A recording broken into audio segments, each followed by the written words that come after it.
Amén. Quiero invitarles que abren sus Biblias en Filipenses 2, Filipenses 2, y vamos a estar viendo de los versículos 12 al 18. Entonces, Filipenses 2, de los versículos 12 a 18. Entonces, mientras que vayan buscando algo, bueno, en la Reforma Protestante, uno de los avances, afirmaciones quizás más importantes, era de que era la doctrina de salvación por gracia a través de la fe. O sea que el ser humano no puede ganar su salvación ni el favor de Dios a través de las obras, sino que somos salvos solamente por gracia.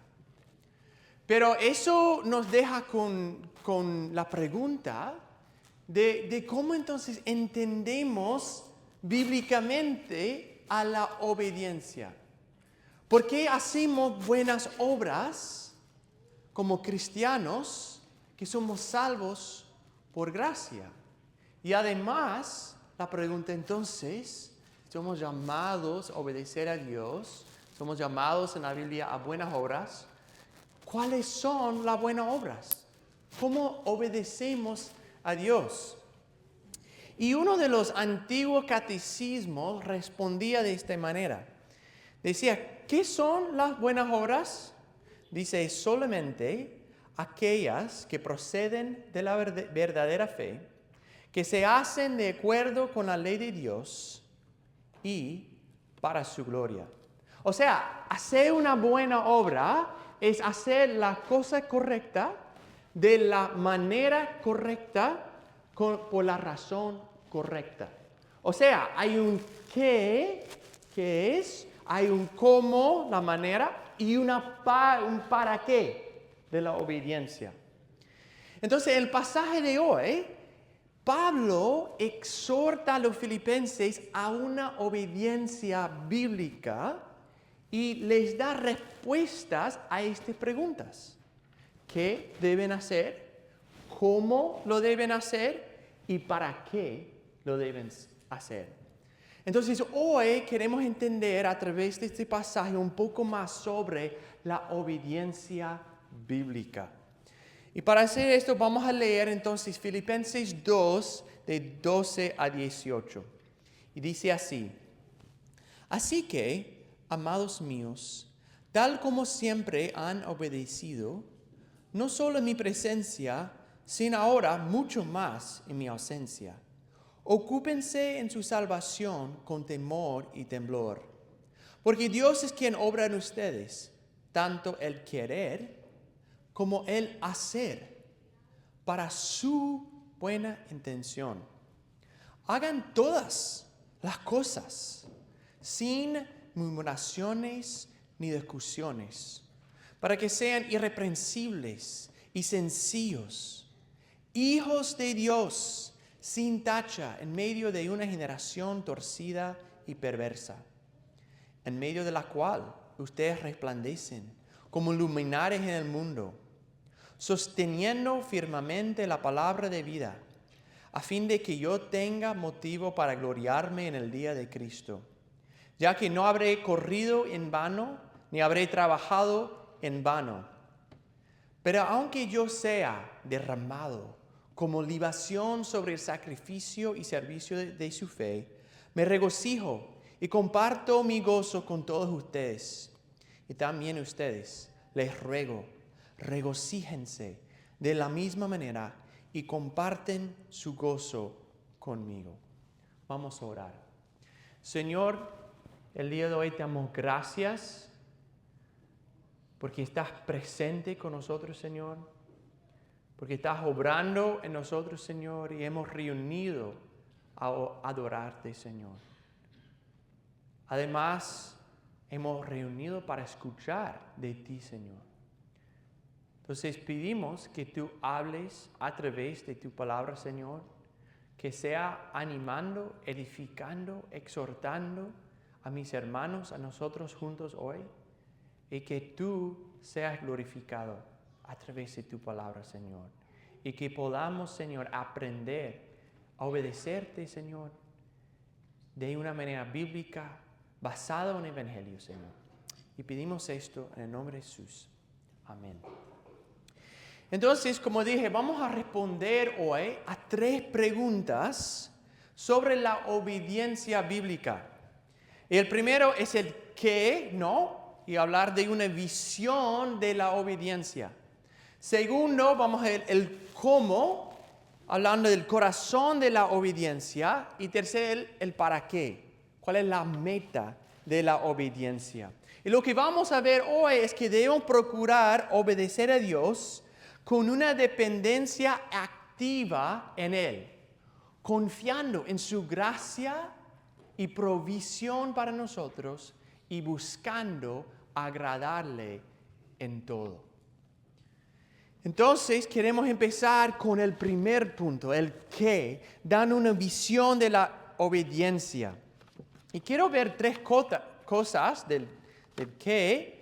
Y es el contexto de la obediencia, la actividad de la obediencia que hacemos y luego la fuente de la obediencia. Entonces, primero el contexto vemos en el versículo 12. Dice, así que amados míos, tal como siempre han obedecido, no solo en mi presencia, sino ahora mucho más en mi ausencia, ocúpense en su salvación. Y para empezar, vemos las primeras palabras. Dice, así que. Y cuando vemos estas palabras, debemos ir atrás en el pasaje, porque quiere decir lo que viene está basado en lo que acabamos de ver. ¿Y qué vimos la semana pasada en el capítulo 2?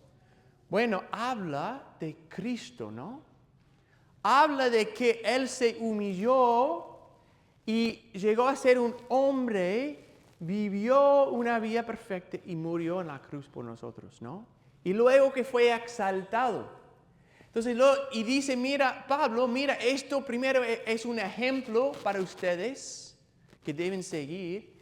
Y además su victoria es nuestra victoria.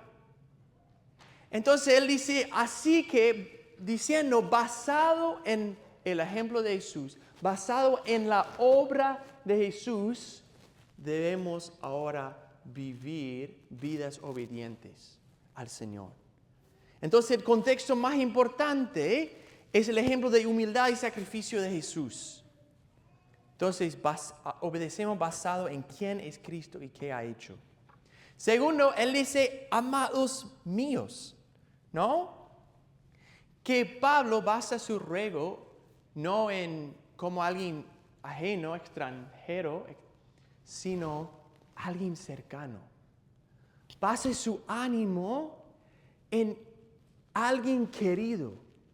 Y nosotros vemos que la obediencia es algo que hacemos en el contexto de hermanos queridos, en el contexto de una iglesia local. Y tercero va y dice, tal como siempre han obedecido, no solo en mi presencia, sino ahora mucho más en mi ausencia. O sea, Pablo habla de que en la vida cristiana hay muchos momentos diferentes. Hay tiempos, ellos habían vivido un tiempo de haber sido enseñados por Pablo. Y dice, los anima que sigan igual de obedientes ahora que él no esté. Y así es la vida cristiana, ¿no? Hay muchos cambios, hay momentos de quizá más apoyo, más inversión, momentos de menos, momentos de ánimo, momentos de desánimo.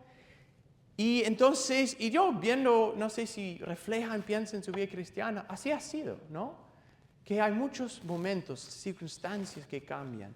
Y dice, mira, en todos los momentos, no importa qué pasa, que sigan obedientes al Señor.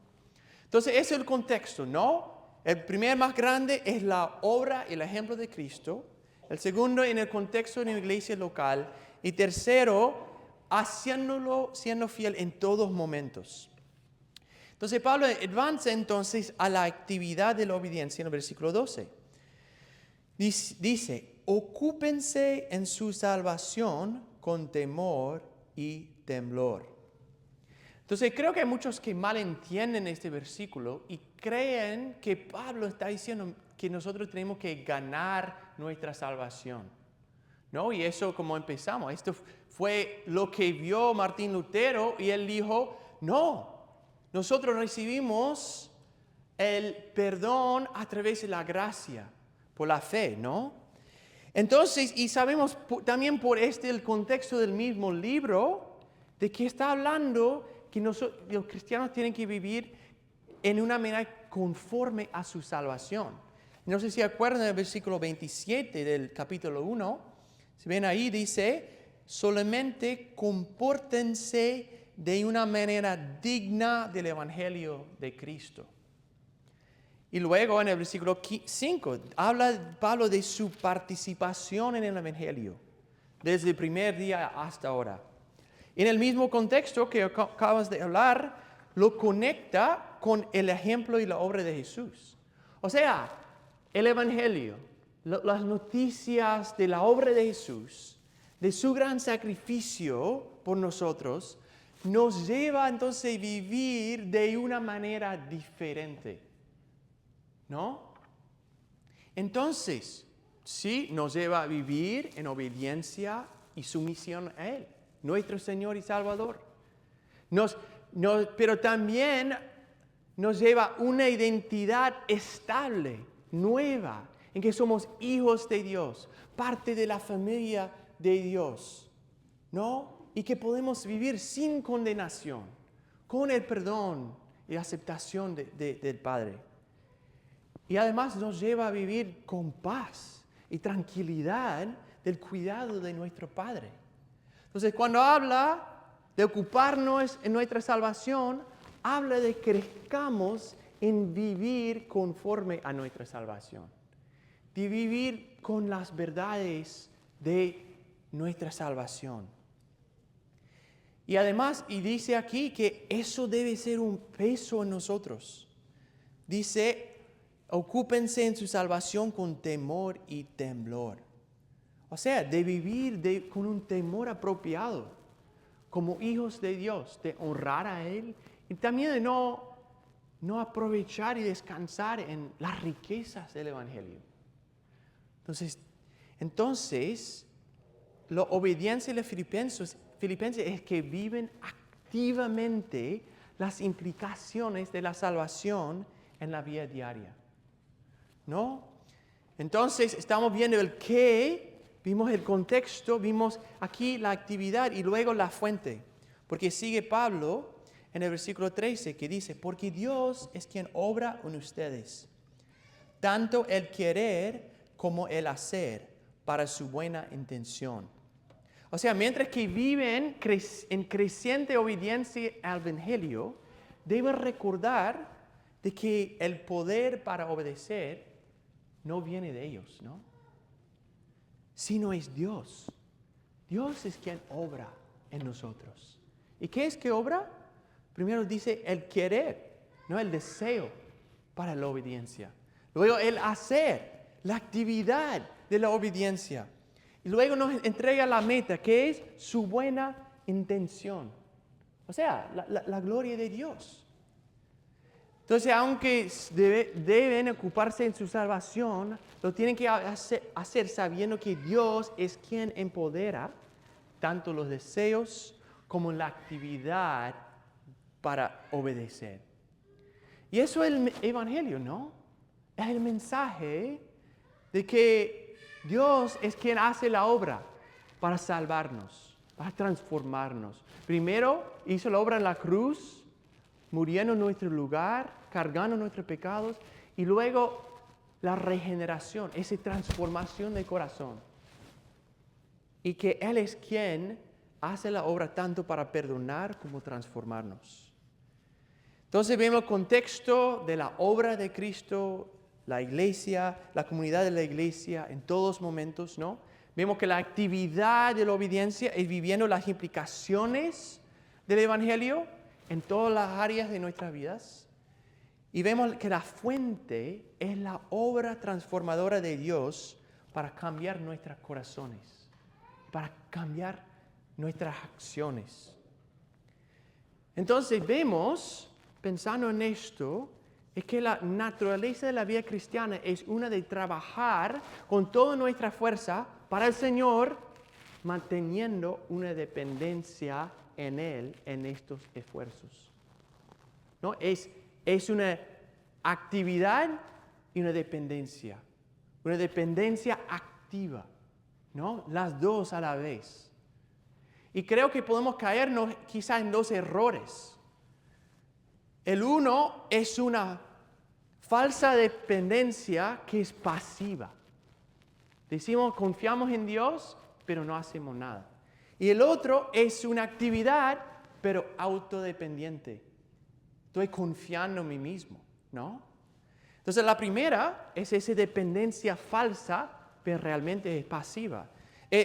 Puede haber una pasividad en nuestra vida espiritual, ¿no? De que nosotros esperamos que Dios milagrosamente hace algo mientras que nos quedamos sentados.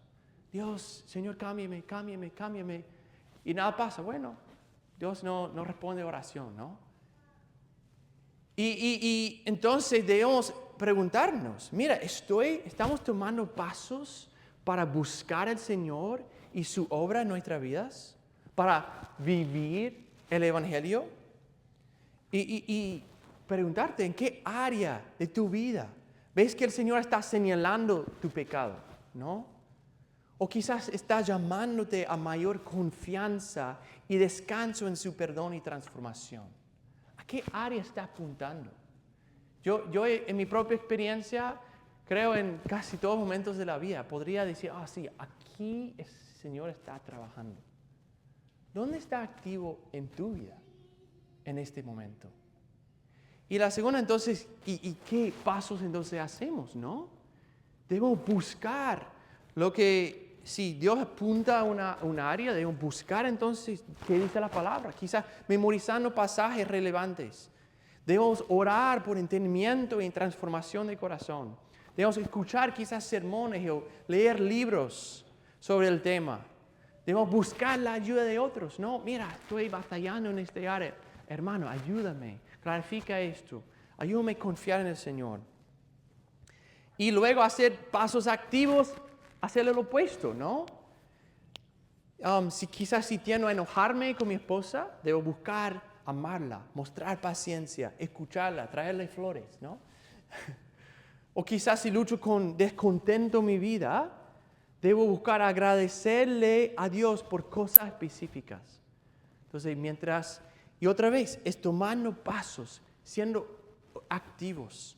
Entonces, si decimos, mira, sí, creo que lucho con eso, a veces me pongo pasivo, la respuesta es lo que dice aquí. Ocúpense en su salvación con temor y temblor. Debe haber un temor de no honrar a Dios, un temor de perder las grandes riquezas del Evangelio. Entonces no debemos confundir la confianza en Dios con pasividad. Pero luego viene el otro lado, ¿no? Podemos tener una actividad que está confiando en nosotros mismos, una activa autodependencia. Nos podemos activos, pero en nuestro propio esfuerzo. Viene de una confianza en nosotros mismos, ¿no? Y esto quizás hay unas expresiones de esto, hay muchos. Quizás uno es pensar, bueno, ¿estoy orando sinceramente sobre este área de mi vida? Esto muestra que estoy dependiendo de Dios. Quizá otro, ¿cómo reacciono ante una falla? ¿Con desesperanza o desánimo? ¿Tiene mi corazón a castigarse, perder ánimo? Si estoy confiando en mí mismo y fallo, pierdo esperanza. Porque estoy esperando en mí mismo, ¿no? Quizás me siento estresado o bajo presión por cumplir con todas mis disciplinas espirituales. Y creo entonces estas son maneras que pueden mostrar el nivel de autodependencia, ¿no? ¿Y cuál es la respuesta aquí? Versículo 13 dice que Dios es quien obra en ustedes, tanto el querer como el hacer para su buena intención. Entonces aquí vemos las dos verdades, ¿no? Debemos actuar, debemos buscar mortificar el pecado y a la vez actuar con confianza y descanso en el hecho de que Dios es quien hace la obra en nosotros. Búscalo, activos, pero confiando en Él, ¿no? Entonces Pablo aquí empieza explicando qué deben hacer. ¿Y qué es? Es una obediencia activa que viene de una dependencia en el Señor y en descanso en su obra para nosotros. Entonces, ¿el qué? Pablo sigue entonces dándoles el cómo, de cómo deben obedecer a Dios. Y eso es el corazón de la obediencia. Y esto vemos en los versículos 14 a 16. Dice, hagan todas las cosas sin murmuraciones ni discusiones, para que sean irreprensibles y sencillos, hijos de Dios, sin tacha, en medio de una generación torcida y perversa, en medio de la cual ustedes resplandecen como luminares en el mundo, sosteniendo firmemente la palabra de vida, a fin de que yo tenga motivo para gloriarme en el día de Cristo, ya que no habré corrido en vano, ni habré trabajado en vano. Entonces Pablo dice que una manera esencial de vivir el Evangelio es evitar las murmuraciones y discusiones. Y creo parte de por qué lo menciona aquí es porque esas dos cosas pueden servir como un termómetro de nuestros corazones, ¿no? Revelan nuestro nivel de confianza en Dios. Entonces, aquí la murmuración habla de nuestra tendencia, que creo todos tenemos, de quejarnos, ¿no? De todo. De estar contento con muchas cosas de la vida, de las circunstancias, del trabajo, del hogar, de familiares, del carro, de amigos, de jefes, de compañeros de casa, de trabajo, de la comida, del presidente, de los impuestos que ya tenemos que entregar. Sí, de muchas cosas en la vida. Y yo he notado en muchos de mis trabajos, no sé si han notado esto, el pasatiempo favorito de todos los empleados es quejarse los jefes, ¿no? Siempre están, esto, no puedo creer esto, el otro, aquello. Y aparecen, bueno, no hablamos, no. Pero así es, ¿no? Eso es nuestro corazón. Y es el corazón tan común. Entonces les llama, mira, viven sin murmuraciones. Y luego discusiones habla de cómo nos relacionamos con otros. ¿Sí? De vivir en paz y no argumentar, no discutir de manera pecaminosas, ¿no? Y muchos de los que estudian este pasaje notan que Pablo quiere hacer un contraste con el pueblo de Israel y sus constantes murmuraciones y contiendas en el desierto. No sé si se acuerdan, ¿no? Vivían en constante descontento por la situación en que Dios los había puesto. Vemos que se quejan por sed, un deseo para carne, por cebollas, ¿no? Por el liderazgo que Dios había puesto. Y cuando llegan al punto de entrar a la tierra prometida, se asustan y tienen miedo a atacar a los cananitas. Y Moisés lo narra así en Deuteronomio 1, el 26. Él dice, sin embargo, ustedes no quisieron subir a la tierra prometida y se rebelaron contra el mandato del Señor su Dios. Murmuraron en sus tiendas y dijeron, ¿por qué el Señor nos aborrece y nos ha sacado de la tierra de Egipto para entregarnos en manos de los amorreos y destruirnos? El pueblo es más grande y más alto que nosotros. Las ciudades son grandes y fortificadas hasta el cielo. O sea, vemos la respuesta de ellos, ¿no? De quejar, de murmuración, que refleja su falta de confianza en Dios, ¿no? Y más adelante, en el capítulo 32, Moisés resume la fidelidad de Dios primero y luego la rebelión de los israelitas. Esto es que él dice, el capítulo 32, dice, La roca, hablando de Dios, la roca, su obra es perfecta, porque todos sus caminos son justos. Dios de fidelidad y sin injusticia, justo y recto a Él. Y luego pasa a los israelitas. Dice, en forma pervertida se han portado con Él. No son sus hijos debido a los defectos de ellos. Son una generación perversa y torcida.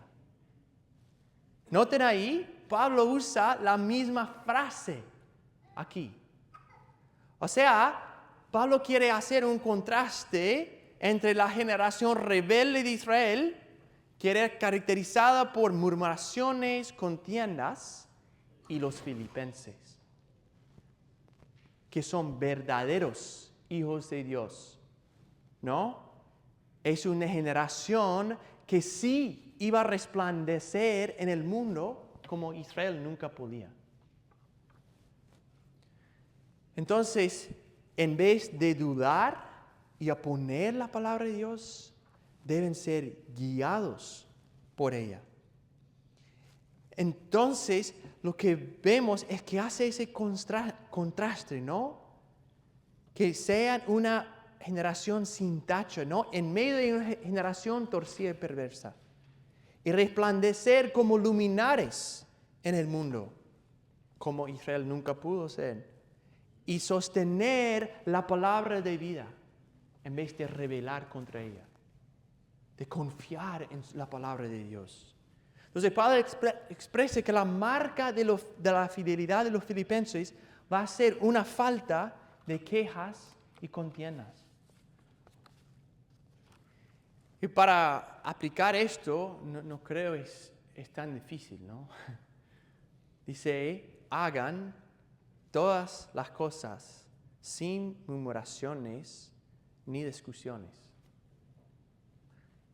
Evalúa esta semana, ¿no? ¿Cuántas veces te pusiste a quejar de algo? ¿O entraste a conflictos pecaminosos? En la casa, en el trabajo, en la carretera, quizás. Y creo que podríamos quedarnos aquí y tener mucho para pensar y reflexionar, pero creo que nos ayuda también pensar en el corazón atrás de la queja y del conflicto. Y si regresamos a la cita de Deuteronomio 1, ¿qué dijeron los israelitas? ¿Notaron? ¿Cómo empezó su queja? Dice, porque el Señor nos aborrece, nos ha sacado de la tierra de Egipto. O sea, la queja es una expresión externa de un corazón que no está confiando en la soberanía y bondad de Dios. Y aunque lo presentamos más bonitos, ¿no? El corazón es igual. ¿Será que el Señor me aborrece en llevar esto a mi vida?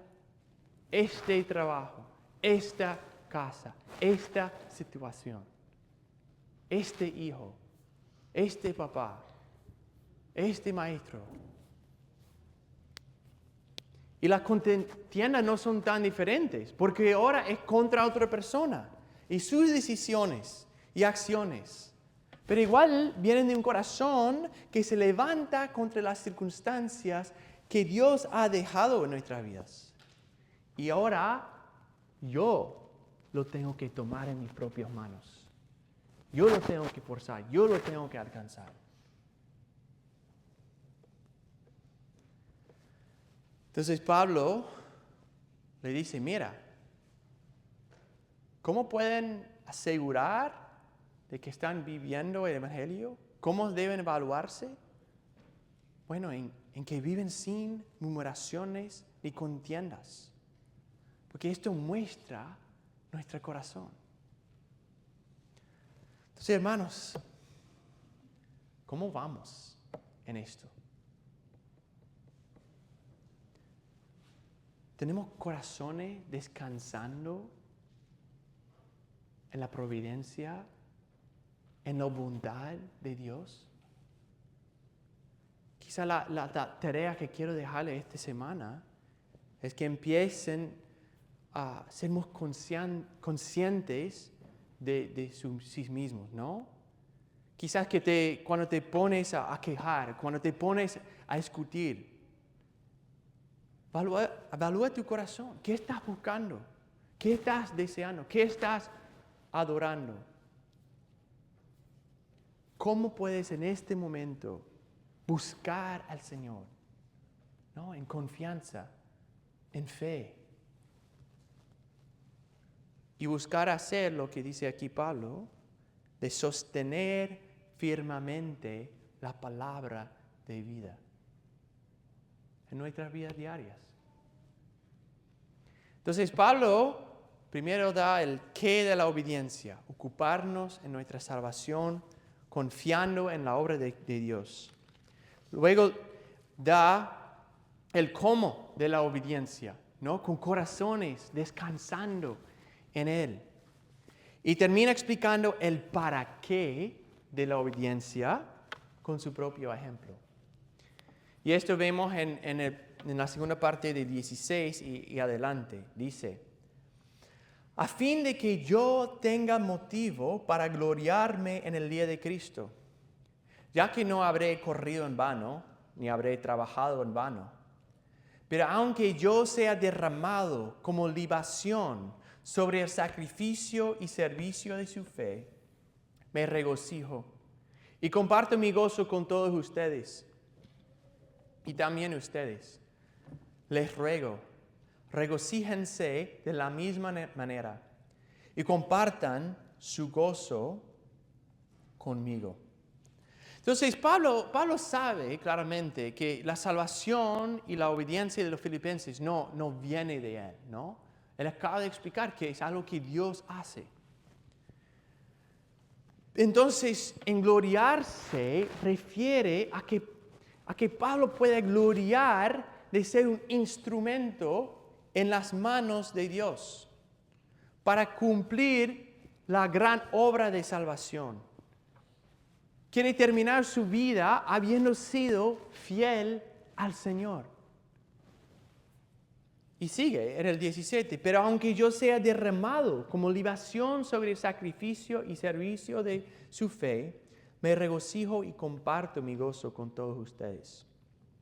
Y creo, hay varias maneras de interpretar esto, pero lo que más convincente creo es que refiere a un posible martirio a las manos de los romanos, de Pablo, ¿no? Y describe entonces a su vida como un sacrificio al Señor por el bien espiritual de los filipenses. Dice que sea derramado Él.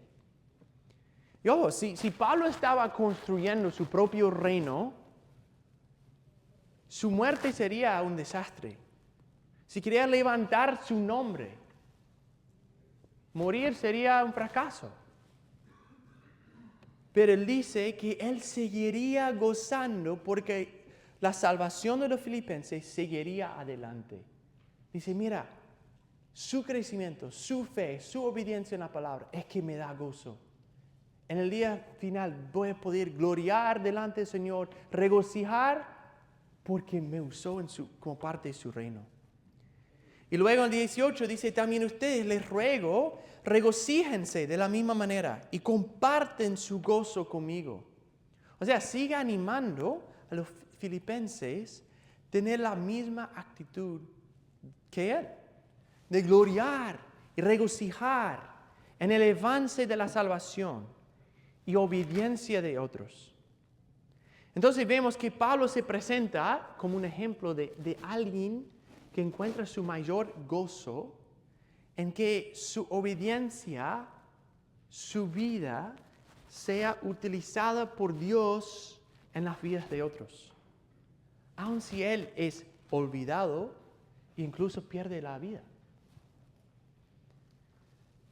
Entonces nos enseña cómo debemos vivir como cristianos. Y creo, a un lado, eso nos debe desafiar. Porque creo como podemos ser muy tentados de vivir la cristiana con otros motivos que agradar a Dios.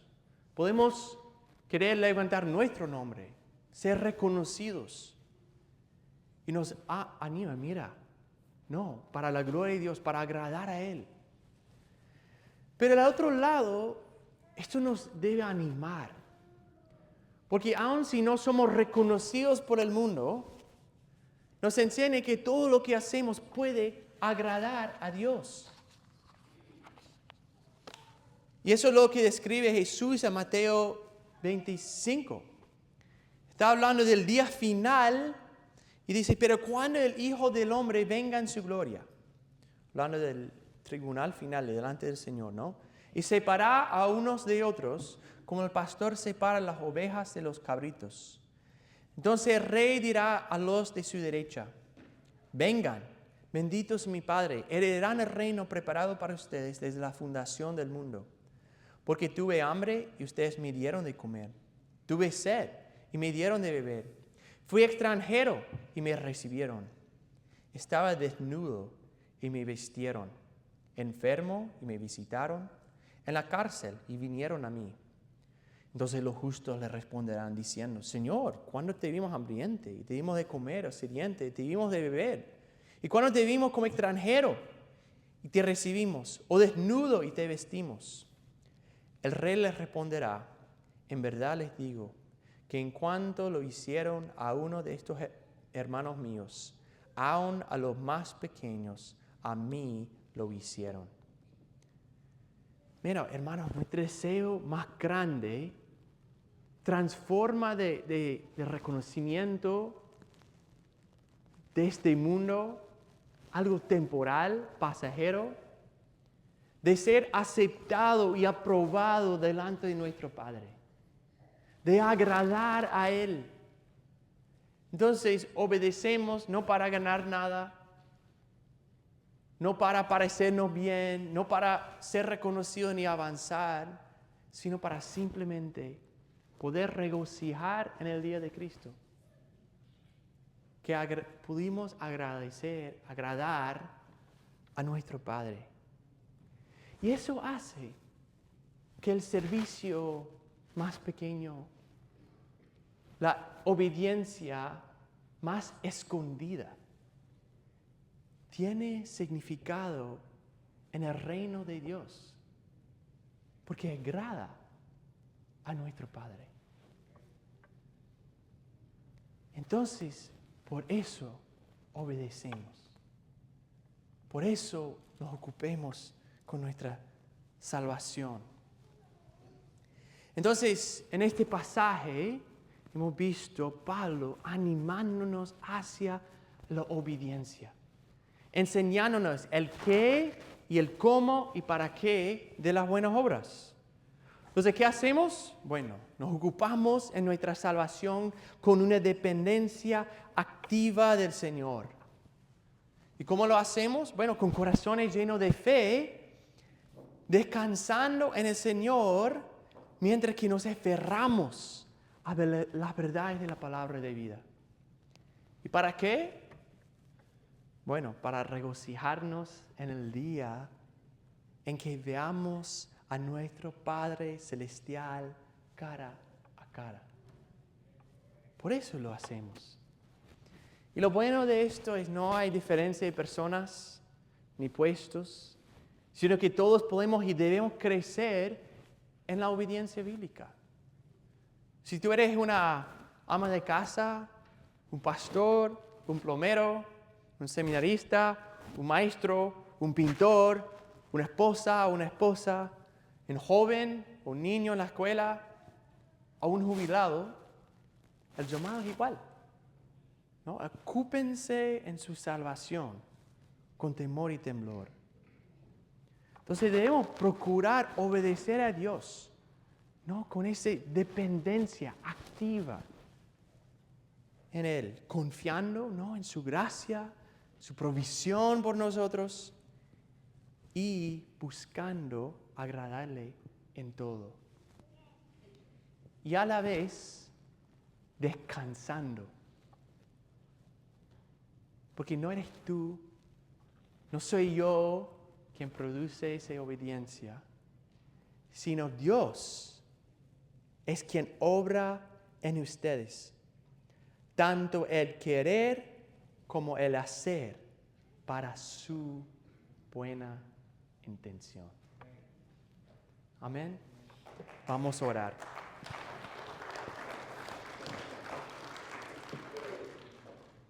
Oh Señor, te damos gracias, Señor,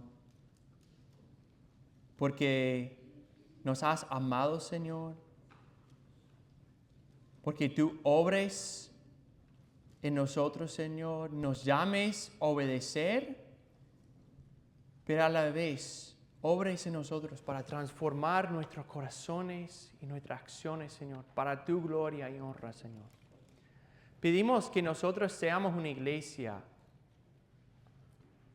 que nos esforzamos para vivir en santidad, Señor, que podamos tener corazones que descansen en ti, que dependen de ti, Señor, y que nos llenes con el anhelo y la meta, Señor, de agradar a ti, Señor.